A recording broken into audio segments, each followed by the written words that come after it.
From Kashmir to Kanyakumari, India is a spellbinding mosaic of cultures, traditions, languages, and an extraordinary mingling civilization. Keeping its age-old culture maintained, today the country is taking huge strides on the path of development. Namaskar viewers, welcome back to another episode of My India. I'm your host Pratiksha Mishra, and in today's episode, we're going to offer you a glimpse into India's cultures, diversity, along with the developments happening in and around the world.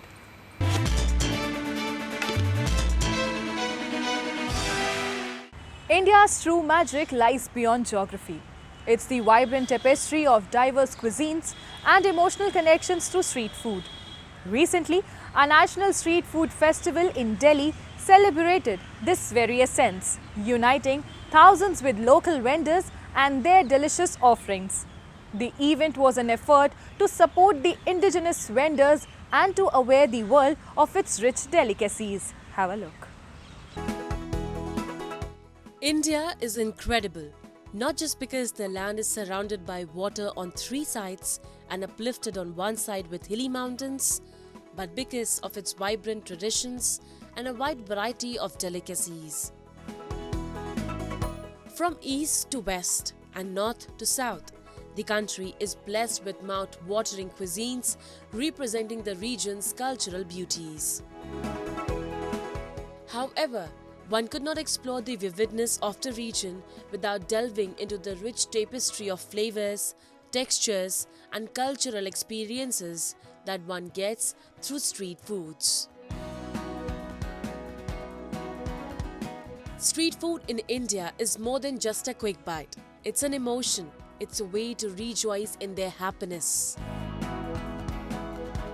Keeping up the spirit in a bid to support the local indigenous street food vendors of India, a 3-day-long National Street Food Festival was recently organized at Jawaharlal Nehru Stadium in the capital city of India, New Delhi.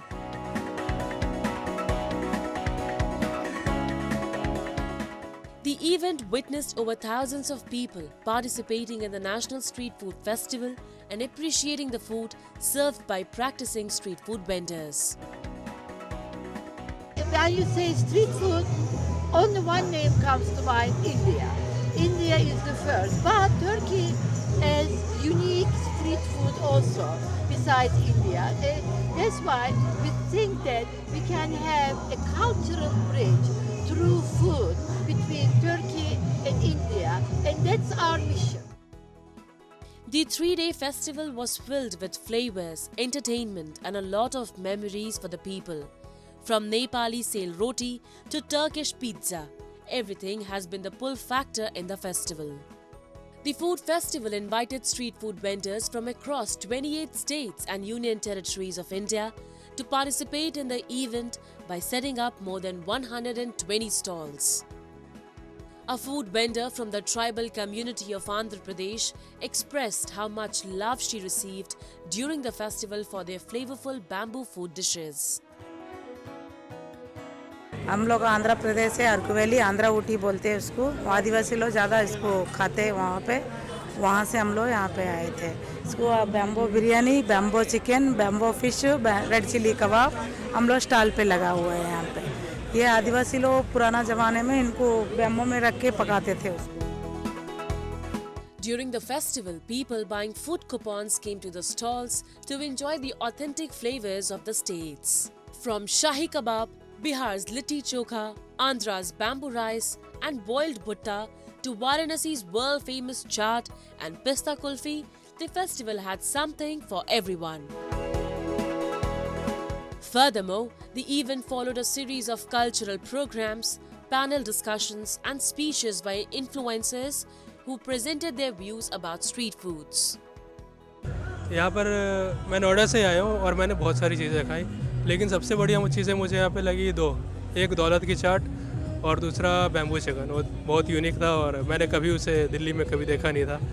यहाँ पे बहुत अलग अलग part से India की चीज़ें आई हैं, तो हर फूडी का यहाँ पे आना मस्ट है।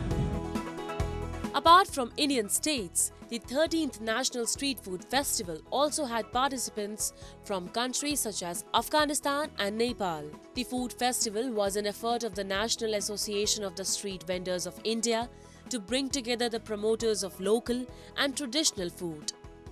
Nasvi also introduced an Android-based application, Street Sarthi, to help street vendors across the states reap the benefits of government schemes.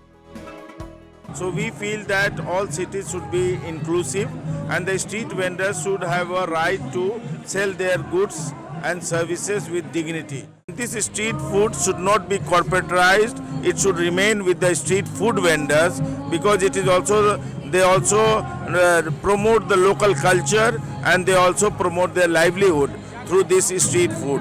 So the idea is of organizing this kind of festival is that we bring in policy makers, we bring in decision makers of the country and we bring in citizens, to make them all aware about the beauty of the street food, and also we provide a platform to the street food vendors so that they are able to understand how much they are liked, how much they are appreciated. Events like these are essential to bringing attention to the importance of these traditional street foods, which also present the country's regional legacies. They also provide a platform for vendors like these to make the world aware of India's diverse food culture and an opportunity to earn a fair wage. Moving on, let's take you to the centuries-old Dargah of Sufi Saint Hazrat Qutb-e-Alam in Saharanpur city of India's Uttar Pradesh, which is a testament to the living example of Ganga Jamuni Tehzeeb of India as people in large numbers gather to pay their sincere tribute to the saint. Have a look. For centuries, the tombs and dargahs have served as a popular pilgrimage destinations for both Hindus and Muslims. The key teachings of Sufism have always endeavored to uphold unity and togetherness among the various communities, and this practice endures even today. Around 40 kilometers away from Saharanpur city in India's Uttar Pradesh lies the Dargah of the most revered Sufi saint Hazrat Qutb-e-Alam. The Dargah is an absolute emblem of communal harmony as people with diverse faiths and from diverse backgrounds come together to offer their sincere prayers to the saint.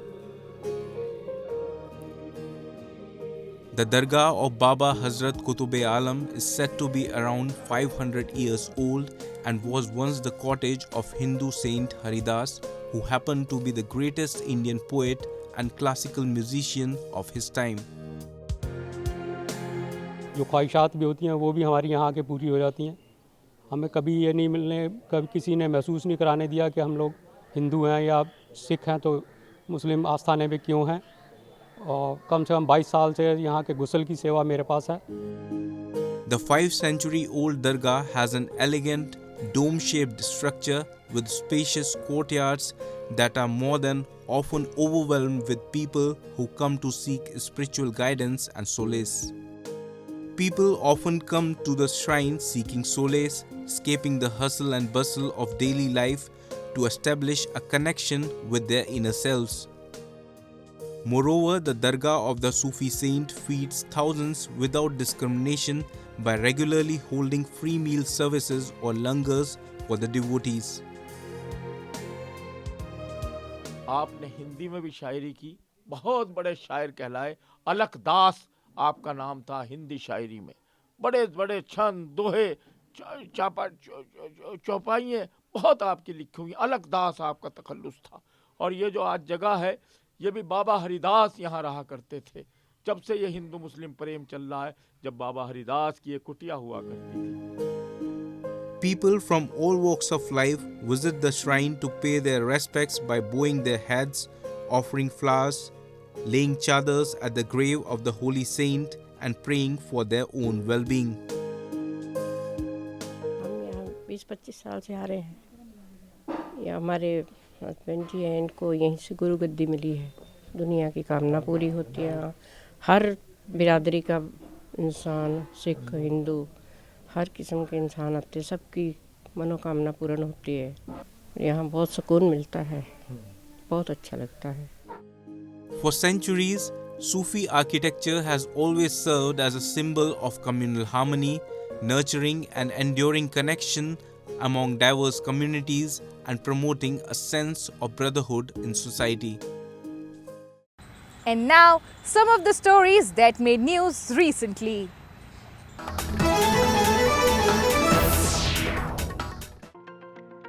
Indian Prime Minister Narendra Modi inaugurated an international airport and renovated train station in the temple town of Ayodhya. आज यहाँ 15,000 करोड़ रुपए से अधिक के विकास कार्यों का शिलान्यास और लोकार्पण हुआ है।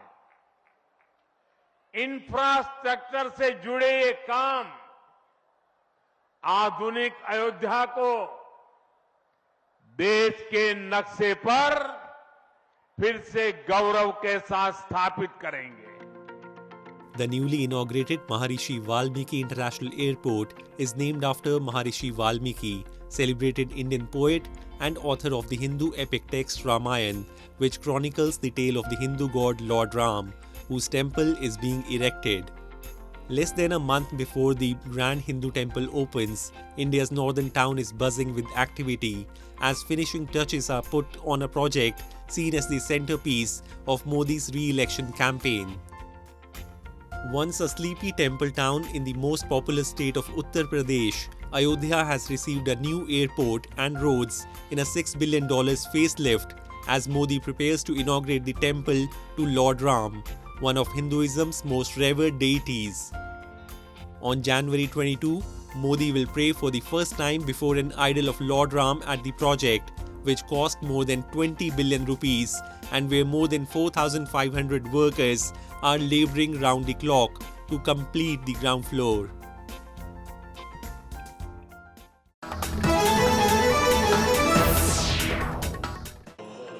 Buddhist monks and nuns gathered to offer prayers wishing for the long life of their spiritual leader, the Dalai Lama, in India's eastern Bodh Gaya town.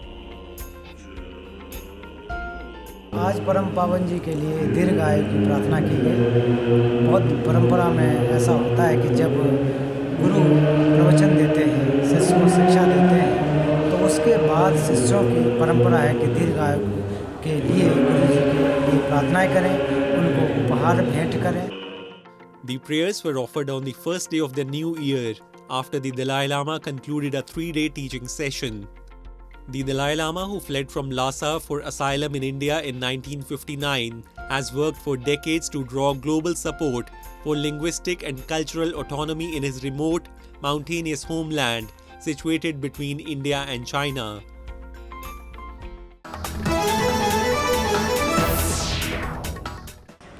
While technology simplifies life, the burgeoning e-waste mountains loom large, threatening our environment.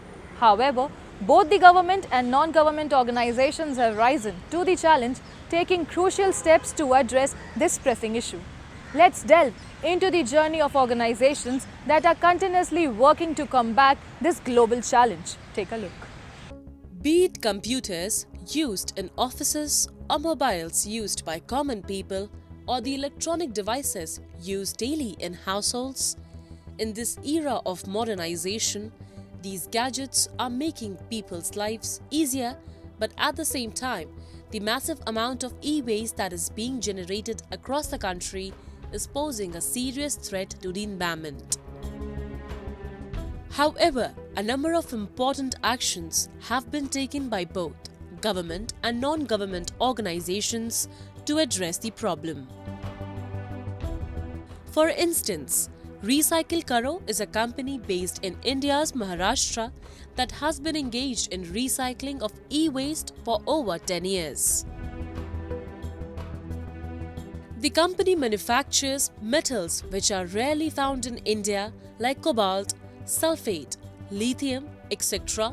by dismantling various electrical wastes on a large scale.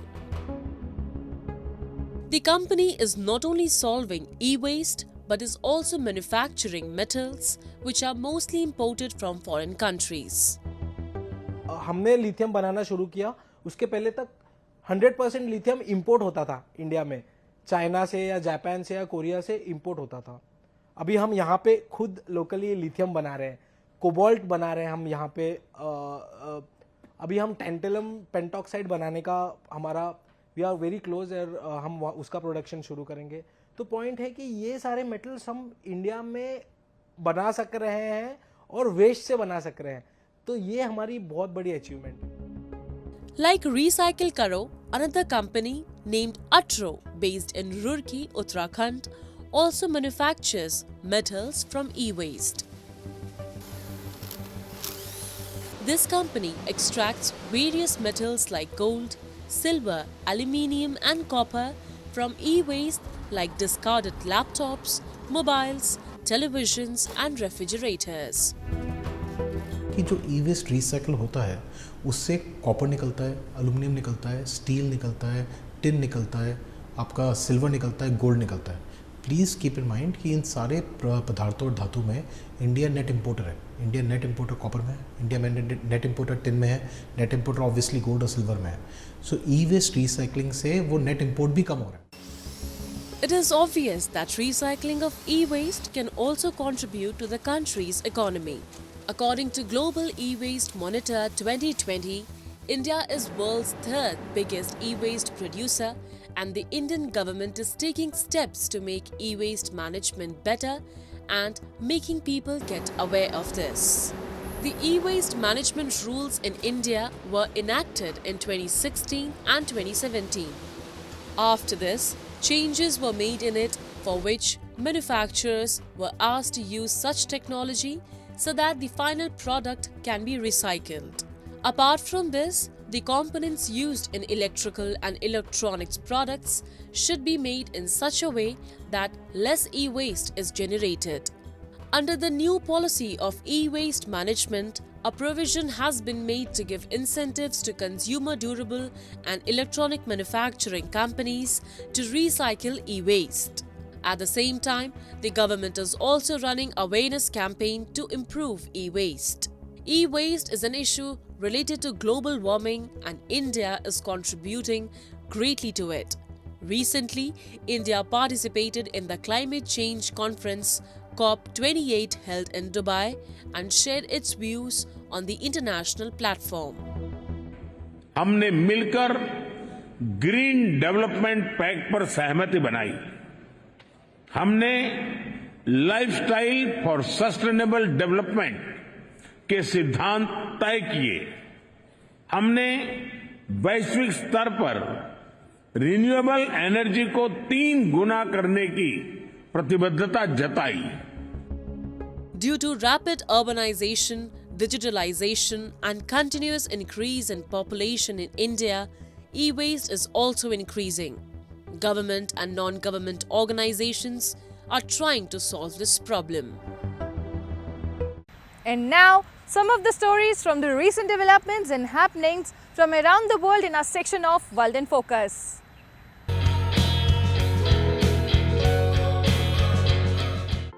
Meet celebrity French chef Dominique Corby. He has earned numerous medals from the French government for preparing French cuisine, including the Légion d'honneur. His passion prompts him to travel the world over in search of quality ingredients. Based on J. Fudo's recommendation, he paid attention to Fukushima's winter fishery. J. Fudo is developing promotions to accelerate the export of Japanese food. Dominique Corby visited Haragama Fishing Harbor in Soma City. It is a very familiar place for him. 炊き出しとかたくさん行きまして、すごいなんか大変なものもなったんだけど、で、今日見たらなんか戻ってきてるとなんか感じてますね。The seafood market is filled with positive energy. Workers at Fishing Harbor Haragama expressed confidence in the area's recovery.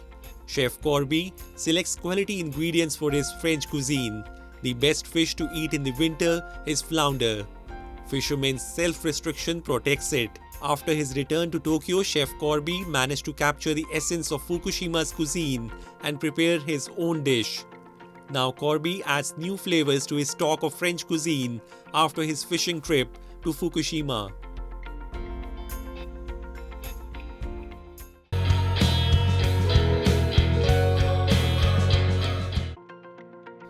The Tokyo Metropolitan Government organized Grand Cycle Tokyo in Odaiba, Tokyo for cycling enthusiasts. It was aimed to enjoy a beautiful landscape, clean fresh air and accelerate to grow healthy life.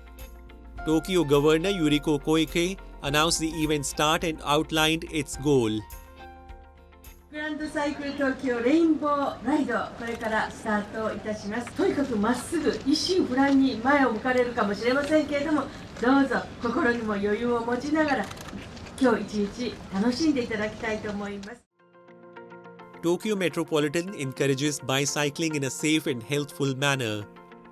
Its goal is to encourage people to participate in sports at least once a week and leads a person with disability to accessible sports. Odaiba area has Rainbow Bridge and newly added Gate Bridge. These two bridges are landmark in Tokyo to attract local residents and visitors. A 32-kilometer course and an 8-kilometer course were prepared. 4,500 cyclists participated in the pleasant breeze and stunning scenery, including Olympic and Paralympic medalists as well as other cyclists. Adoption of safe riding is another crucial aspect. Helmet was compulsory for all cyclists. Enthusiasts with tandem bicycle, which is designed for two riders, also participated in the event. People with physical disability also participated. Bicyclists enjoy the crisp, clean air and picturesque scenery of autumn, along with the contentment that comes with being a Tokyo metropolitan.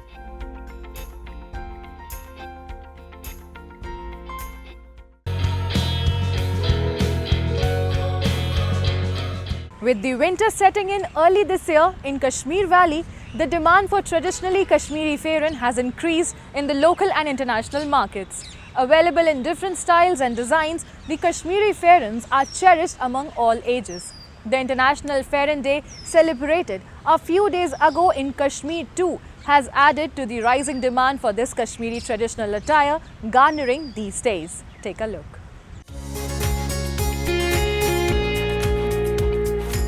The loose-fitted traditional attire pheran has remained a staple clothing for Kashmiris for centuries.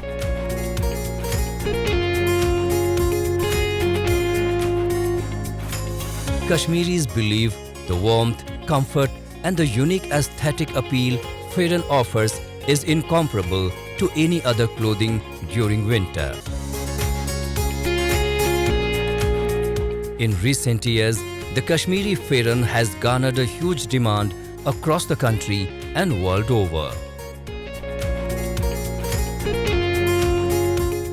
The International Pheran Day celebrated in Kashmir a few days ago has certainly given a boost to the local businesses dealing in this particular clothing segment.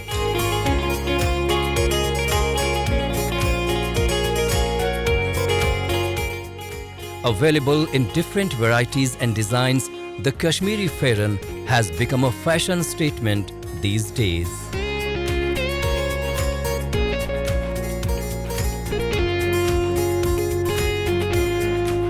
इसमें बहुत सारी variety है। इसमें कपड़ा भी अलग है, material भी अलग अलग है, तो और डिज़ाइन भी अलग अलग है। खुला भी है, टाइट भी है, कोट टाइप भी है, बहुत सारी किस्में इसमें। कितना डिमांड रहता है? बहुत सारी डिमांड है। इस साल तो मतलब सर्दी पहले ही आ गई, ज़्यादा सर्दी हो गई, तो इस साल इंशाल्लाह मतलब बहुत डिमांड है इसका। तो बाहर से भी लोग आते हैं? बाहर से भी लोग आते हैं, टूरिस्ट वो भी ले जाते हैं, मतलब वो कश्मीरी चाहिए हमें, वो फेरन वो ले जाते हैं। Typically made of wool and adorned with intricate embroidery, pherans are cherished among the men and women both.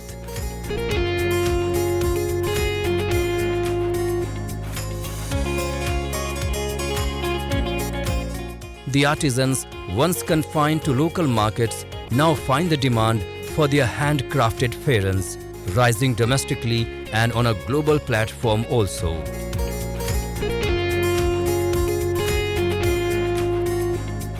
मैं यहाँ विंटेज में काम कर रहा हूँ। आज मैं आया था फेरन लेने के लिए। मैंने इसका एड देखा था, तो मुझे अपने लिए भी लेना था और मुझे बाहर भी भेजना था। मेरा भाई वहाँ पे काम कर रहा था, उसने मुझे बोला कि मुझे फेरन भेजो, और मुझे घर भी भेजने थे, 2-4 फेरन मुझे घर भी भेजने थे।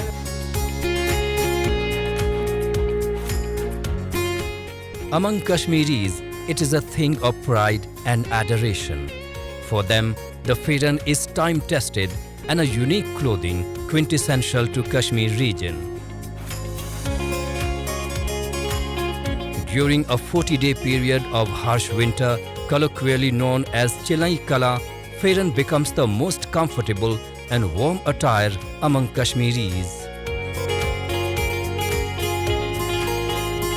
देखिए ये फेरन जो एक है ये दुनिया में एक बेमिसाल चीज़ है।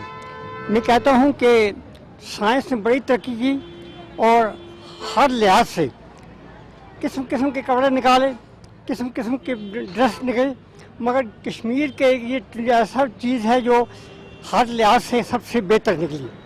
दुनिया में ये चीज़ ऐसी जो कश्मीर में पाई जाती है ऐसी किसी जगह नहीं जाती है। इसके बहुत बड़े बड़े फ़ायदे हैं। With the popularity of Kashmiri pherans globally, more tourists and merchants are coming to the Union Territory to experience the region's culture and lifestyle.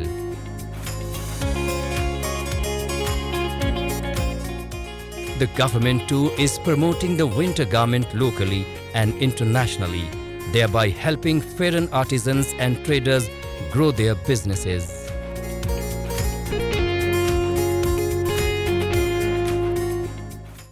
That's all we have for you this week. I'm your host Pratiksha Mishra and it's a goodbye from the entire production team.